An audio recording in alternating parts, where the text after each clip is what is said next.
tai, lau launga, amuia mai, amen. Le tusi paitau maua, le tusi patau tus fulu lima, mai pus fulu tolu. Patau tus fulu lima, mai pus fulu tolu. E taman, ole leko fia e tupua, ai mata fia.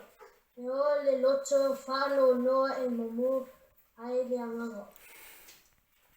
Ole manatu au tu e whapia. Loto fia, mata fia. Loto fia, mata fia. Ole atari poto, e whapia ia ona tama. Ole tanata valea, lea ngā ia lona tina. Awa e te amana ia a meo I tutanata. E lea fia ai. Tuu I loma o le atoa, awa e te tuu loloto. Ono whatupu ai le mai lo tanata. Tina loto o mawhawhau, ma mango ai lo iwi, ma uma ai lo ola.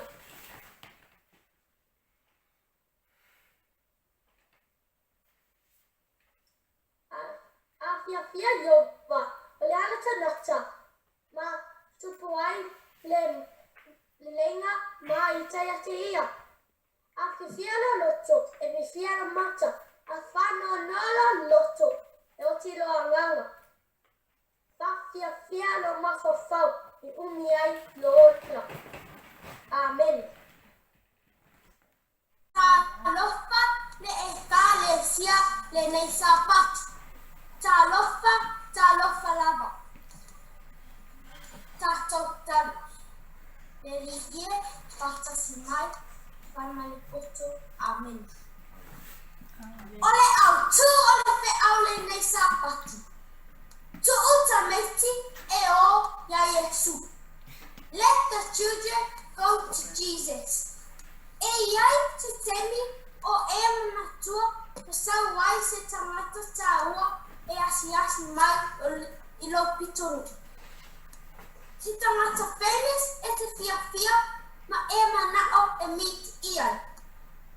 Sa iai ni ata I to tonu ni stepa I longa TV.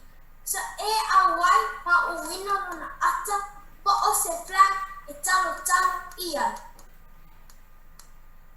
Whapena, ia tātou whiau le nei tai au. Ole whanau e pei o au e tālia ina I to tonu ole a inga ole atua. Luka se fulu walu, paipu se fulu wongu. A o Yesu, o wala au atu o ia te ilato, o whape atu. Ina tuu mai, ia o tamaiti e o mai ia te au. Ai awa tau te wawau ia te ilato. Awa e whapei o I lato nei o e o I le malo o le atua.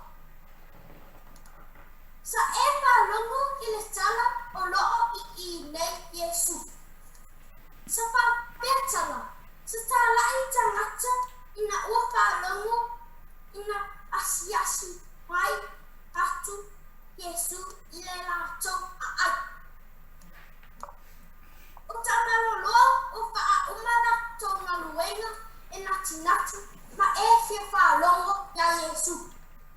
E le ngata I tana loloa ai o tangata ma lato a inga ma ua e o lapa I tangata mamai. O na sa lato whalongo na whana lolo ina Yesu tangata I so o se mai. O fia tangata ua latu Yesu. Sa le lato wa ai ua savali tangata pipili pupula tangata waso. Sa fesosoani Yesu I so o se tangata. Na whalonga tina ma lato whanau lai titi. Ma lato wawe I le mea o iai Yesu. Aton e tau loo atu ua tumu I tangata. Ua lera whai o na lata sesi o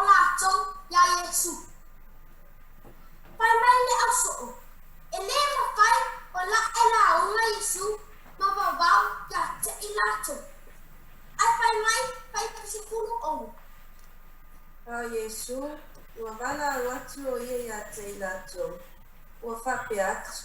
Inatu mai ia o te maite o mai atea. Ai aua to te wawao ia te ilato. Awa e whapei o ilato nei, o le malo o le atua. Ua fia tina matamiti. Sa fia po i Yesu, awa e alofa o ia i tameti. Kai pu se fulu fiku. He moni, o te whai atu ia te oto. Ai se le te lia i malo le atua e pei o se tamei titi. E le sa o lava ia i ai. Sa whamatara Yesu tala i tameti. Atunu sa tala noa Yesu i tina i e awala e awa i tameti e whaatatau ia Yesu. E alofa Yesu i tameti malatou matua. Ai manao Yesu i tātou te o ia te i. E manao Yesu i tātou i ai uma i te tonu ale āinga le atua. Amen. Tō tau. Heri e. Talofa lava. Pono mai te wau mure te talo. Katasi mai lo anga ia i lau launga whamanuia i lau whiampa ia. Amen. O le tusi whai tau e maua i le ngaluenga e whā whai upe se fulu e o i le se fulu ma le lua. Ngaluenga e whā whai upu e se fulu e o i le se fulu ma le lua.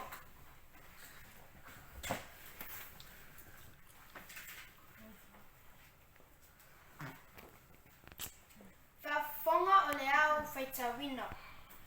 Ia i loe o tau uma a tau malenu uma o Israelu. O le suafo Yesu ke risa o le Nasareta.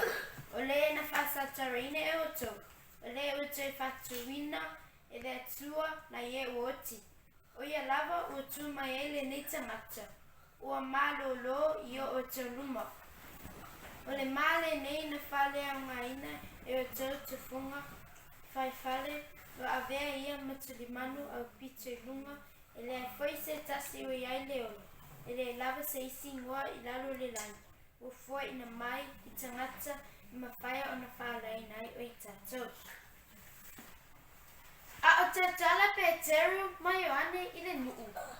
Ma o ao, matala i atu, te toe tu mai o Yesu na ie uoti.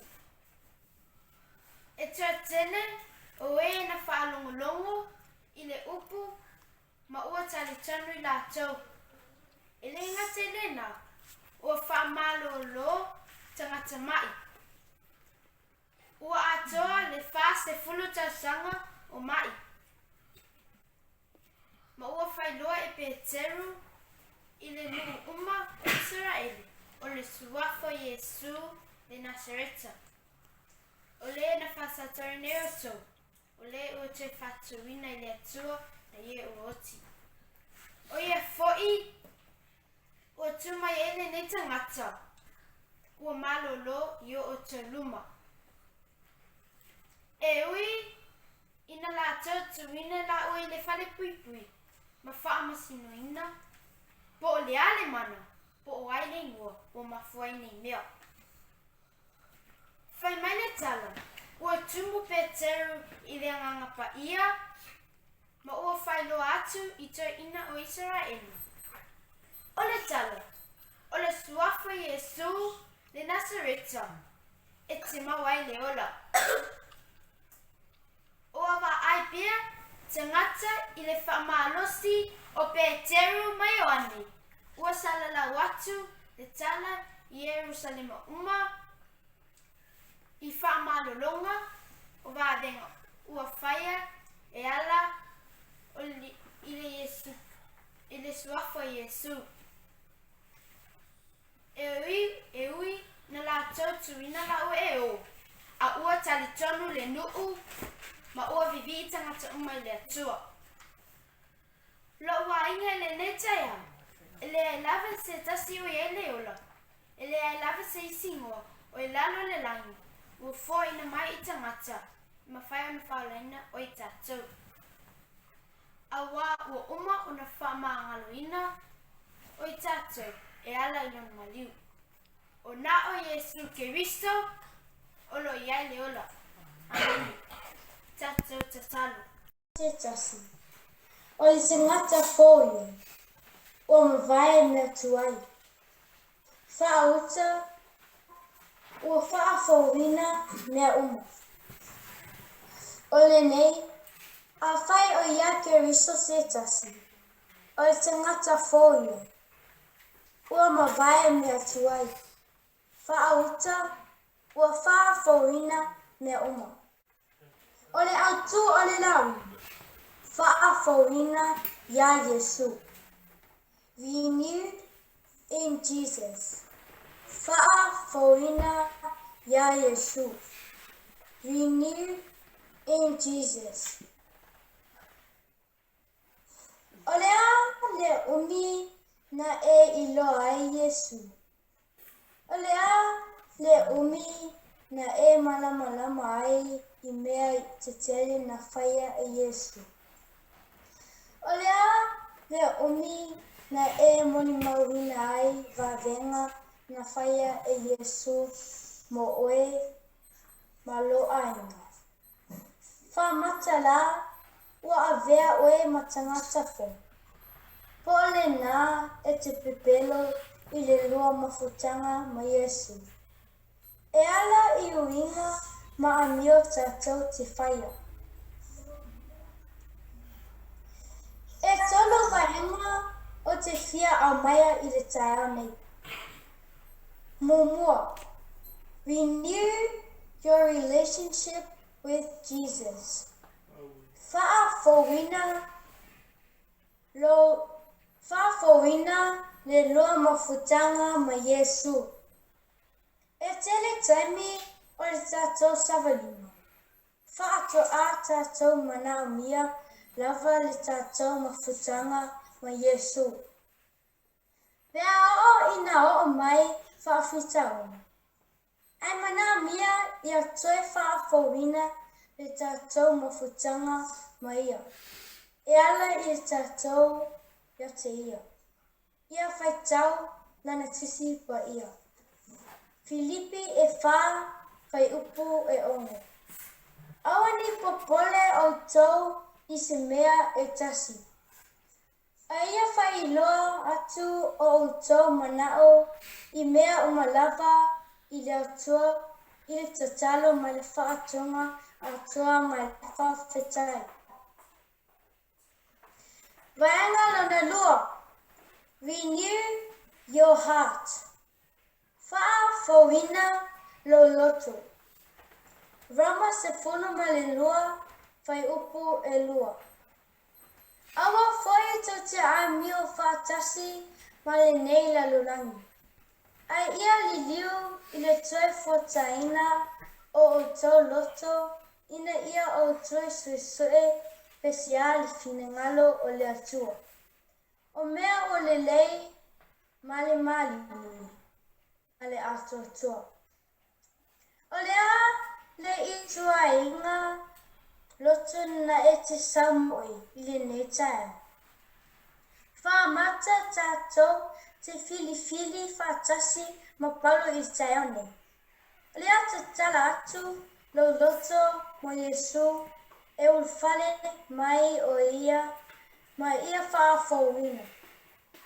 Wha mata e ofoina atu lo loto ia Yesu.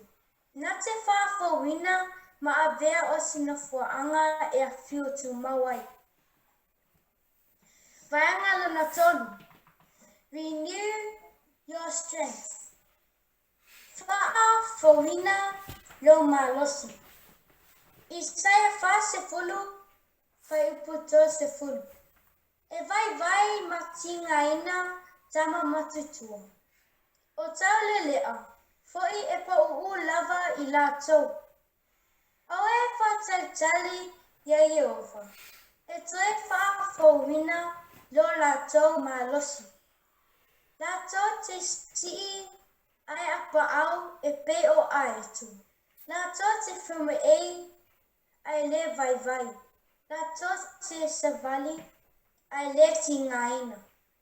Ua au I loa vai ma o tinga ina I le savalinga. O lao tātou iai I le nei lalolangi. Te le whengata ua o mai. O wha mai, o taua, le lava tātou tupi. Te le te ngata le anga.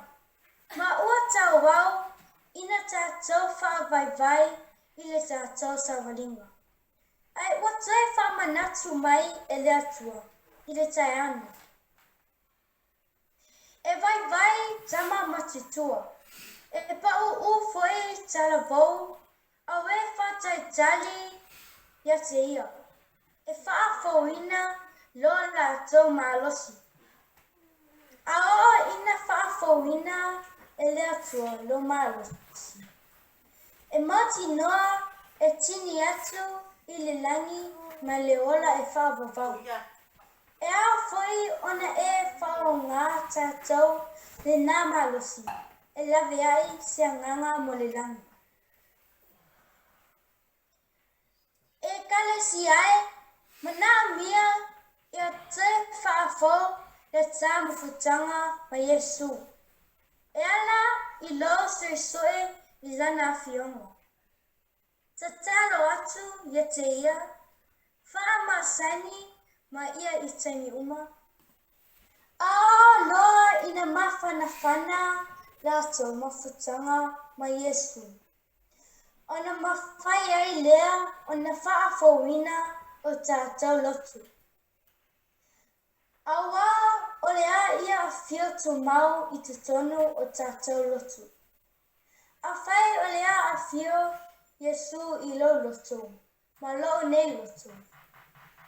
E mati noa o lea whaafouina lo lātou malosi. E whai ana na ngaloenga ma tā whātai tai whātasi ai I le aso e a whio mai ai Yesu. Tātou te talo. Vi ia oe Yesu. O le autu o le launga. Whatua tua I le atua. Whatua tua I le atua. So e mai tatua mau I le oa Yesu wha kai kamo mua e o tolu. Lea ona whai tau. Aua le atu vale o tau roto. Le tau whatua I le atua. Le whatua mai ko I ati au. E tele mea e na nofu ai le maota o tama. Ana le ai. Ka ua o whai atu I ati atau. O te aru e sauni se mea e na nofu ai o tau. A whai whai o te aru ma sauni se mea e na nofu ai o tau. O te toi sau. O te talia whai o tau I whatasi ma. Ina ia I ai o tau I le mea o te iaia. O whea o iai o whatua tua. O wai o loo iai o whatua tua. Ka mata e tu mau pia o whatua tua e a o mai kopuanga. O atu wale o roto I mea o le nei o langa. Pai maile pai upu no mua. E talaina Yesu. E awa le atu wale a ia whatua tua I le atua. Whatua tua foi ia Yesu. O ai o loo ia lo whatua tua. Ia e whatua tua I le atua. Pai upu e mua. E tele mea e na moko ai le maota o lo tama. Ana le ai, o o whai ati o tau. O te alu, masauli, se mea e na moko ai o tau. Upu a Yesu e na te alu, masauli, se moko anga, e na moko ai la whanau. Amen. O whea o iai lo whatua tua. Ia e whatua tua o loo iai le nofua anga I le langi e saunia e Yesu mo I tātou e whawawau. Ona whawhea mai lea o Yesu I le kai upu e tau. A whai foi o te alu ma sauni se mea e na nofua e o tau. O te toi sau. O te talia foi o tau I whatasi maa. Ina ia I ai o tau I le mea o te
se tani, o se roti, o se whananoa, o se awe. E niai koe se toi puapuanga. Whanima lua tasi whaiuke wha. Whamata e te mau pia lau whatuatua, ia Yesu se ia oo I le asa tala tonga iai. Aia te oia o tani, aia te ai o tani, Yesu wapa Yesu. Amen. Amen.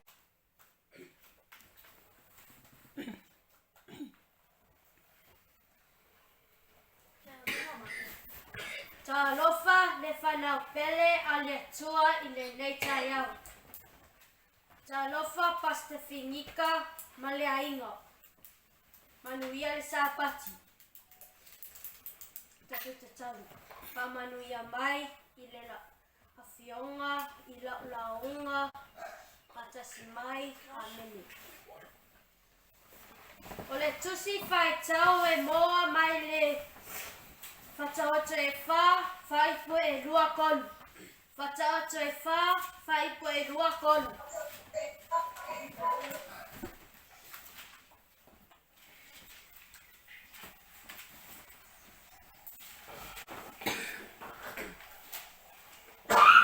Awa moa whatasi mai. Ia siri ana leo ina olo loso leo ina mea uma awa e tupu mai ai le amio. O le manatu atu e whapeo. Ia sili o na leo lauina lo loto I le leo lauina o mea uma awa e tupu mai ai le amio. Mua whamai se tasi tangata e koto. O le loto o le tangata ua whakusaina lea o se mea e teo ai o loa. O ina o lou teo maluai o tato manatu. O nā foi o lou teo maluai o tato mawhawhaunga. Ai mese o me lililo uma tate le manao e iloa e le isi tangata. E nā tia I o tato lotu. O le nofu o anga tonu lea o lou tanumia hai o tato tangata moni. Lua, whai mai le awhionga o le atua. Whai mai le awhionga o le atua. O le loto e tupu mai ai le a mio. O loina winga a le lei. O le leo la wina o tato loto. O lea a malu pui puia hai tato mai maulei a le fili. Iona whata maia hai lelelei o le atua. Kolu ai a lelei foi o le leo la wina o tato loto. O loina winga a o lelei e tele se whanoa e ofi atu ai le fili. E whata maia le whatu na tato o le atua I o tato loto. O lea whape nā foi o na waai nā o mea whaale manuia o lea tutupu mai. Wha I oi. E taua lo tatou loto atu I le atua. O le mea foi lea e o ai o na tautala atu o tatou loto. I le atua. Ina ia vea ma nofoanga e ofi tu mau ai o ia. A le lei o na lea lea wina o tatou loto o na winga na o mea lelei ma mea matongo fie o lea tutupu mai. Lima mata o a ni mea o lea tutupu mai pea whai ua tatou whatamala I le leo o tatou loto.